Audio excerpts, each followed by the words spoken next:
Salam əziz izləyicilər, sizlərlə birlikdə bugün, yəni 2 avqust 2026-cı il tarixində keçirilən Dövlət Qulubu BB kateqoriyası üzrə imtahan suallarının bəzilərinə baxacağıq. İlk növbədə qeyd edim ki, sualların bəzilərində rəqəmlərdə fərqliliklər ola bilər, çünki suallar şifahi qaydada yadda saxlanılıb. Gəlin vaxt itirmədən suallarımıza keçək. İlk növbədə baxırıq ki, Asif və Pərviz müvafiq olaraq A və B məntəqələrindən çıxaraq velosipedlə eyni anda qarşı-qarşıya hərəkət edirlər və sürətləri dəyişmir. Onların ilk qarşılaşması B məntəqəsinə 3 km qalmış olur.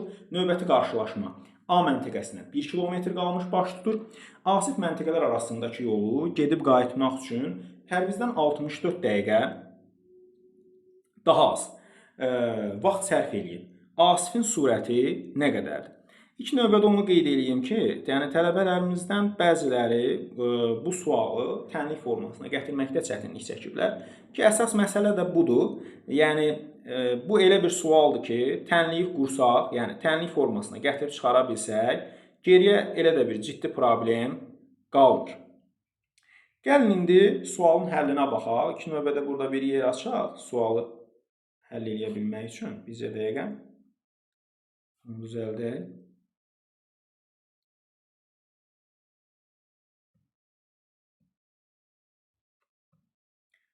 Baxaq.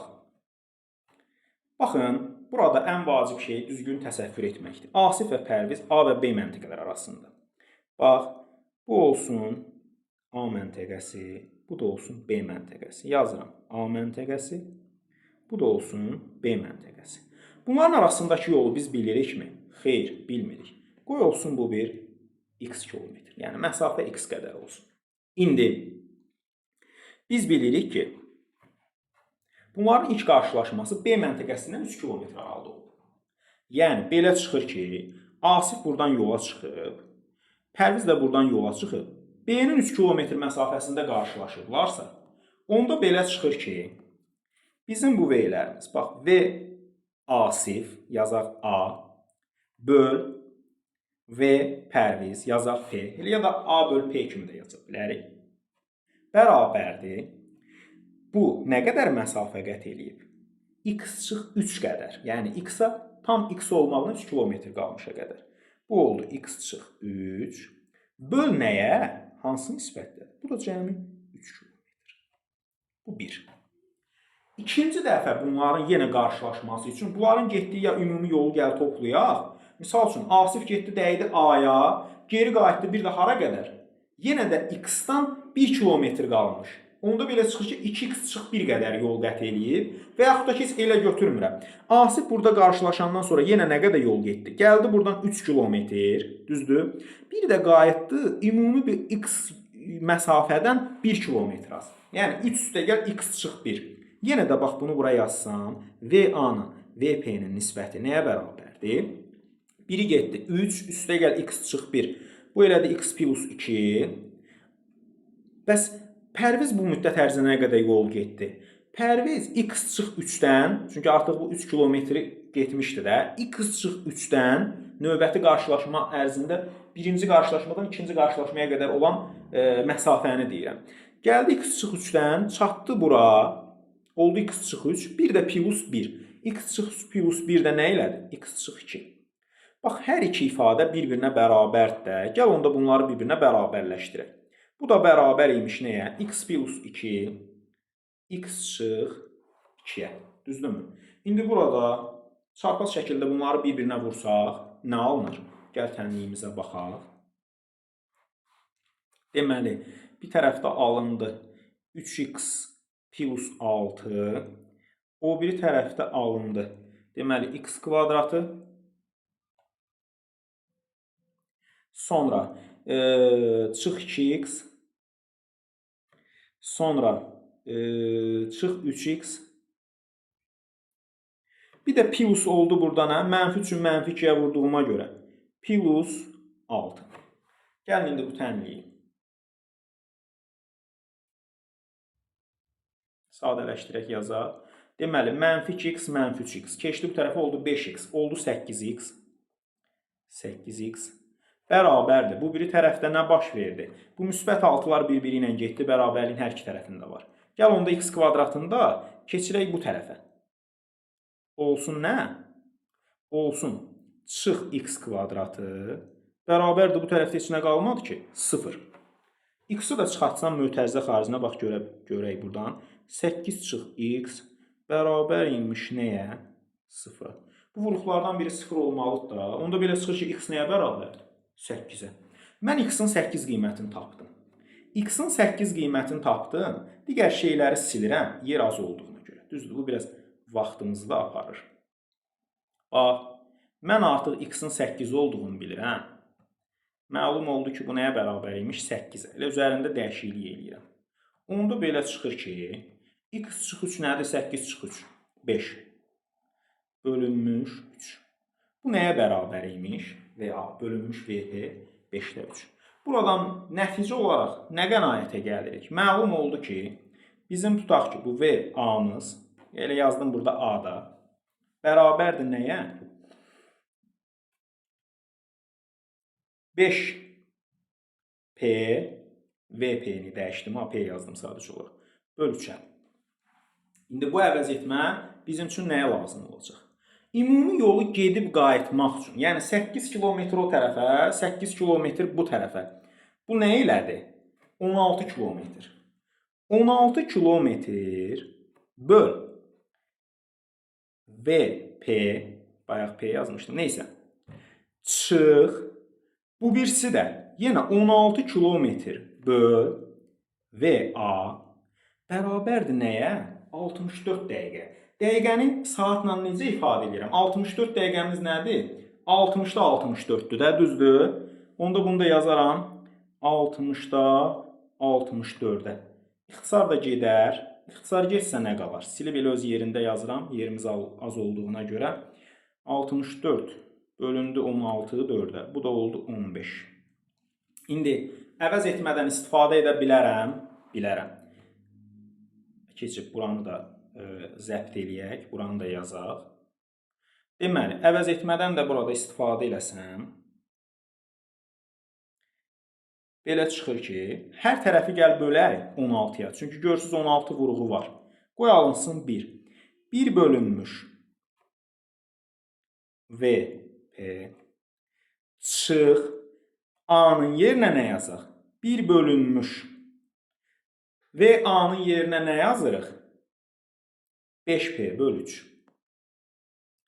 5P böl 3. Burada həmən bu 3-dür ki, yuxarı qalxacaq, 5P yazıram, VP yazaq. Gəh elə yazdıq, gəh belə. Eyb yox. Burada da bu 3 yuxarı qalxacaqmı? Yəni, riyaziyyatdan biz bunu bilirik. Bunun üzərində artıq vaxt itirmək istəmirəm. Deməli, onda belə çıxır ki, ortaq məxrəc yazsaq, 5 dənə P, burada da eləyir, 5, çıx, 3. Bərabərdir nəyə? Bərabərdir 15-də 1-ə. Axı, hər tərəfi 16-ya böldük, 1 qaldı da, düzdürmü? İndi buradan da belə nəticəyə gəlirik ki, 2 bölünmüş 5 VP bərabərdir 1 bölünmüş 15-ə, çarpaz qaydada vururuq, 5 bərabərdir 30-a. Onda belə çıxır ki, bizim bu pərvizin surəti nə qədər imiş? 6. V pərvizin surəti 6 km/s oldu. Düzdürmü? Bəs yaxşı, onda bunun surəti 6 km/s-dırsa, Asifin surəti nə qədərdir? Asifin surəti də olacaq. Asifin surəti nə qədər idi? 5 VP, harada yazmışdıq bunu? Böl 3. Düzdür? 5 vur 6. 30 böl 3 nə elədi? 10. V Asif bərabərdir 10 km/s. Məlum oldu. Bizdən Asifin surətini istəyirdi. Bu da bərabərdir 10-a.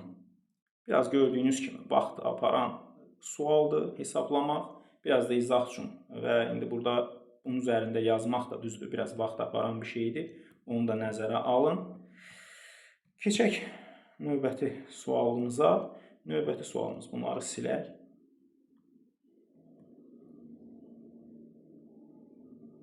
istifadə etdiyim tətbiq üzərində bir balaca video hazırlamaq vaxt aparır.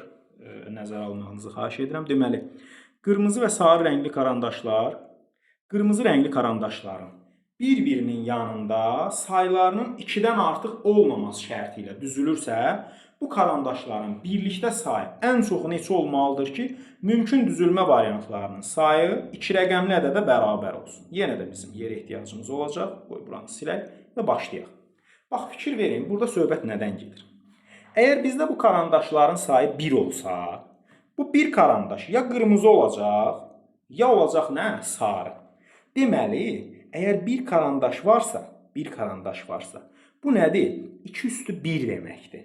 Bu da nəyə bərabərdir? Elə 2-yə. Gördünüz, mümkün ehtimallar nədir? Ya bir qırmızı karandaş, ya bir sarı karandaş. Bitdi.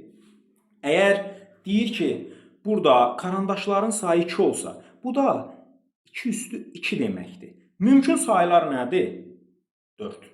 Yəni, belə çıxır ki, onda bu da nə edəcək? Bax, misal üçün baxıram. Ya 2 qırmızıdır, ya 2 sarıdır, ya bir sarı bir qırmızıdır, ya bir qırmızı bir sarı. Görürsünüzmü? Say gəldi çıx. İndi burada 3 karandaş olsa, bu 2 üstü 3'dür. Mümkün sayılarımız nədir? 8. Amma biz bundan nə çıxmalıyıq? Bir sayı çıxmalıyıq. Niyə? Çünki şərtdə bizə nə deyir? Qırmızı rəngli karandaşların bir-birinin yanında sayıların 2-dən artıq olmaması lazımdır. Axı 3 müxtəlif karandaş olanda hansı hal istisnadır onda? 3 dənə qırmızı karandaşın yan-yana gəlməyi. Çıxdıq, burada say nə qaldı onda? 7. Bax, buna nə deyirlər? Fibonacci. Burada elə bil ki, ilk 3 hədd toplanılır, növbəti həddin sayı alırıq biz burada. Bunu bir qayda kimi yadınızda saxlayın. O istisnaları çıxanda bu şəkildə alınır. Normalda 4 karandaşda, əgər xüsusi bir şərt verməsəydi, misal üçün deməsəydi ki, qırmızı karandaşların sayı 2-dən artıq yan-yana düzülməməlidir. Elə bir şərt olmasaydı, 4 karandaş nə olacaqdı? 2 üstü 4. O da nə eləyəcəkdi? Misal üçün 16. Amma bunun içərisindən istisnaları çıxmalıyıq axı. Bu istisnalar nələrdir? 16-dan nə çıxıram? Bax, 4 dənə karandaş var. 1 sarı, 1, 2, 3 qırmızı, düzdür? Və yaxud da ki, 3 qırmızı, bunu sadəcə göstərmək üçün yazıram. 1 sarı, düzdürmü? Bu 2 hal çıxdıq və yaxud da ola bilərdi nə? 4 dənə ilə qırmızı. Gördünüz, 3 dənə mümkün halı, yəni bunlar istisna təşkil edir, bunun içərisindən çıxıram. 16-dan da 3 çıxanda nə qalır? 13. İndi fikir verin, ilk topladığımız 2, 4 və bu 7 nə elədi cəmi? 13. İndi bir sonrakını almaq istəyirəm. Əgər 6 dənə karandaşım olsa, əslində bu eləməliydi 2 üstü 6. Amma istisnaları artıq bu Fibonacci ilə çıxıram da bunun içərisindən. Nəylər çıxıram? 4 üstə gəl 7. Üstə gəl 13. 11 o da 13. Deməli, mümkün halların sayı nədir? 24. Əgər 7 dənə karandaş olsa, 7 üstə gəl 13, 20, bu da 24. Nə eləyəcək? 44. İndi 8 dənə karandaş olsa, onda 13, 24. Topladım bunları, 37. O da 44. İndi bunların da sayına baxanda 7 dənə karandaşda, 2 dənə 6, 2 üstü 6-da. Bizdən istədiyi şey nə idi? Saya-saya gedirik. 2 üstü 7 olsa 13, 24. Burada 44 sayı olur. Karandaşların sayı artıq burada olsa 24, 44. Bunların sayı olur 68, o da 13. 68 üstə gəl. 13. Bunların sayı elədir. 2 üstü 4. Burada üzr istəyirəm. Yanlışlığım burada olub. Nəyinsə düz getmədiyini hiss edirəm sadəcə. 2 üstü 5'dir burada. Üzrlü sayın. 2 üstü 5'dirsə burada olur artıq 24. 2 üstü 6'dırsa burada artıq olur. Cəmlərini toplayıram. 44. 2 üstü 7'dirsə, indi bunların cəmini toplayıram. Deməli, elədi 13, 24, 68, 78, 81. Gəl indi 2 üstü 8-i fikirləşək. 2 üstü 8 nə eləyəcək? 81 üstə gəl 44, üstə gəl 24. Artıq 3 rəqəmlini keçdi. Bizdən nə istəyirdi? Mümkün düzülmə variantlarının sayı 2 rəqəmli ədədə bərabər olsun. Ən böyük halda bu 7 dənə karandaş olanda mümkündür. Əgər ən kiçik halda desəydi, 4 dənə karandaş olanda mümkün olacaqdı. Cavab olur D variantı. Keçək tez o bir suallara da baxaq. Bu sualları yazmaq üçün bir xeyli vaxt itirdik. Deyir, ata qızından 4 dəfə böyükdür. 6 il əvvəl ata qızından 6 dəfə böyük idi. Neçə ildən sonra ata qızından 2 dəfə böyük olacaq? Ənənəvi qaydada bu diaqramı çəkək, bizi heç bir şey çaşdıra bilməz. Ata bir də onun qızıdır. Ata hal-hazırda qızından 4 dəfə böyükdür. Kiçik olana bir x yaş desək, atanın da yaşı olur nə? 4x. İndi deyir 6 il əvvəl. Belə çıxır ki, 6 il əvvələ getsək, atanın yaşı da 6 yaş azalacaq, qızın yaşı da 6 yaş azalacaq. Azaldı mı? Bunların arasındakı münasibət isə deyir 6 dəfə çoxdur. Yəni 4x çıx 6 bərabərdir.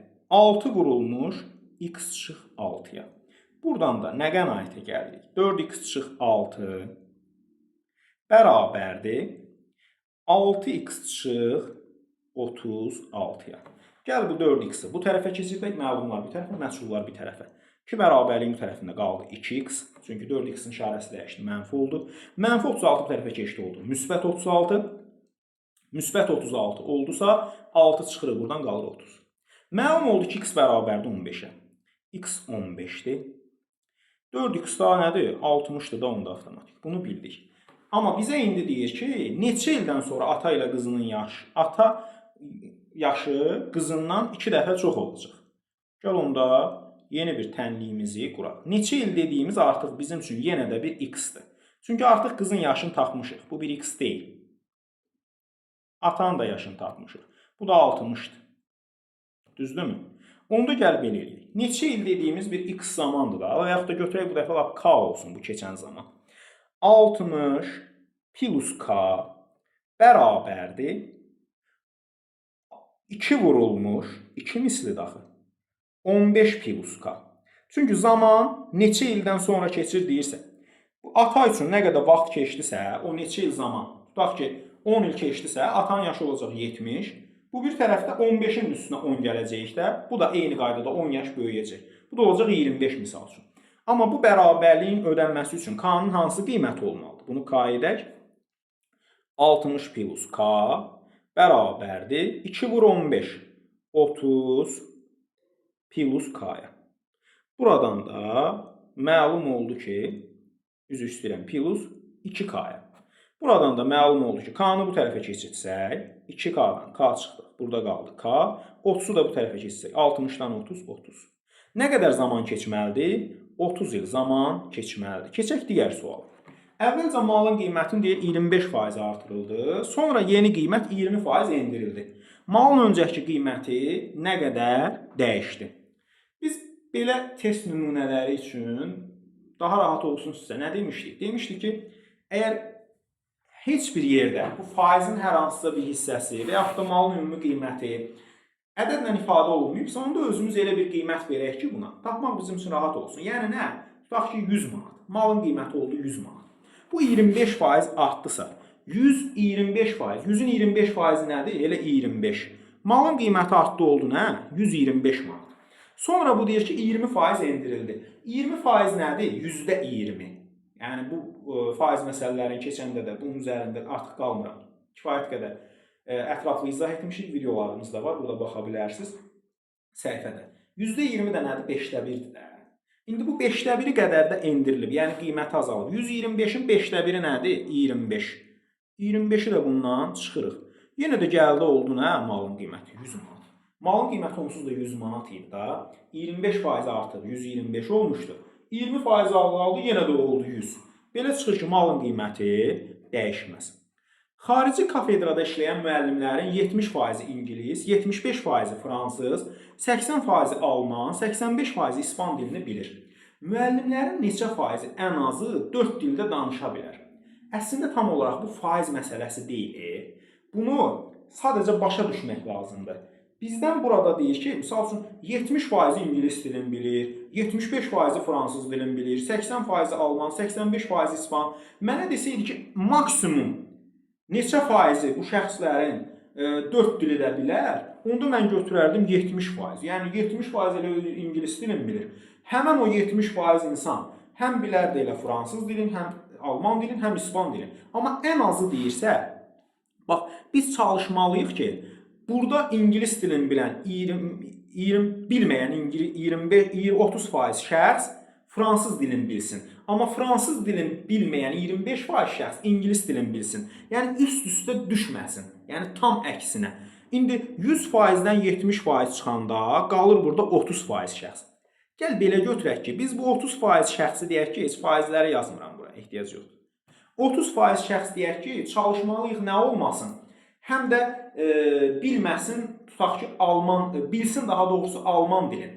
Amma alman dilini bilən 30% şəxsdir. Tutaq ki, ingilis dilini bilməyən həmin bunların içərisində olsun. Gəl burada fransız dilini bilməyən nə qədər adam var? 25. Bunu da toplayaq onda.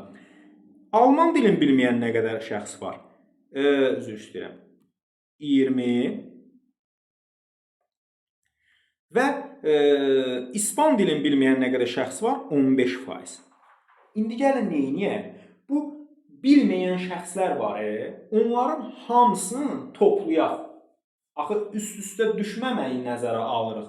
Onda bunları toplayaq. Yəni hər hansısa ən azından bir dili bilməyən 30% var, bir dili bilməyən 25% var, 20% var, 15% var. Bunların heç birinin, yəni dil bilənlərin üst-üstə düşməməyi nəzərə alsaq, maksimum sayda nəzərə alsaq, onda bunların hamısını toplayarıq. Nə eləyər qiymət? 30, 25, 55, o da 15, 70, o da 20, 90. Bunların hamısının cəmi, yəni mümkün hansısa dili bilməyənlərin cəmi özü 90% eləyir. Onda belə çıxır ki, hətta ən pis halda belə, yəni ən azı olanda belə, yenə də burada bir 10% var ki, yəni 100%-dən bunu çıxanda bir 10% var ki, yenə də bu bütün dilləri biləcək. Cavab B variantı. Ardıcıllıqla bağlı, yəni də deyirəm, rəqəmlərlə bağlı bir fərqliliklər ola bilər, amma mahiyyətcə eyni idi ki, biz burada fərqləri yazsaq kifayət eləyir. Zaten baxanda görürük ki, bu azalma ardıcıllığı ilə davam eləyir. Yəni bu tipdə bir ardıcıllıq idi. İlk fərqə baxsaq nə qədər eləyir? Deməli 85 15 buradan 50 buradan 65 çıx 65. Növbəti fərq çıx 64. Bir digər fərq də nə olmalıdır? Çıx 63 olmalıdır. 721-dən də 63 çıxsaq nə eləyir? 658 eləmi?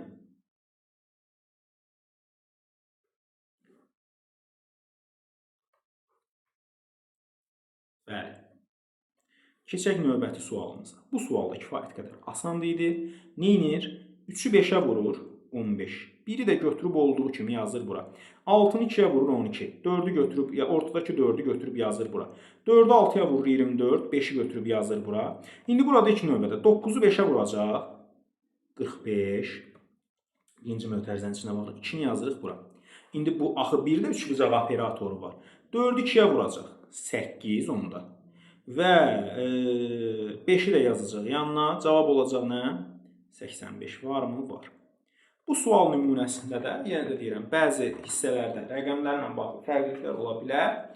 Yuxarıdakı bu iki dənənin cəmi, ortadakı və aşağıdakının rəqəmlərinin cəminə bərabərdir. Yəni, hər ikisində rəqəmlərin cəmindən söhbət gedir. 1 üstəgəl 3, 4, 8 üstəgəl 0, 8. Elədi nə? 12.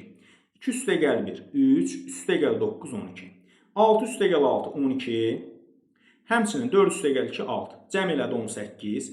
1 üstəgəl 9, 10. 4 üstəgəl 4, 8. Bunun da cəmləri birinə bərabər oldu. İndi 2 üstəgəl 5, 7. 2 üstəgəl 4, 6. Cəm elədi 13. 2 üstəgəl 3, 5. Deməli, buradakı ədədin rəqəmlərinin cəmi nəyə bərabər olmalıdır? 8-ə bərabər olmalıdır ki, 13 eləsin. Bu da eləyir A variantı. Gəldik indi bir digər nümunəmizə. Bu nümunədə isə deyir ki, qanun uyğunluğu müəyyən edin, sual işarəsini yerinə uyğun gələn variantı seçin. Baxıram ki, A və B-nin kvadratı bərabərdir B ilə C-nin hasilinə. Sadə məntiqlə yanaşsaq, buradan bir qənaətə gəlmək olar ki, misal üçün, Belə deyək də, həm B, həm C ədədi A-dan böyük ola bilməz. Çünki B-nin də C-nin də hasili onda heç vaxt A kvadratı eləməz. Və yaxud da ki, hər ikisi də A-dan kiçik ola bilməz. Bunun biri A-dan böyükdür, biri də kiçikdir. Yəni sadə məntiqlə bunu görə bilirik. Həmçinin C-nin kvadratı da A-nın kubudur.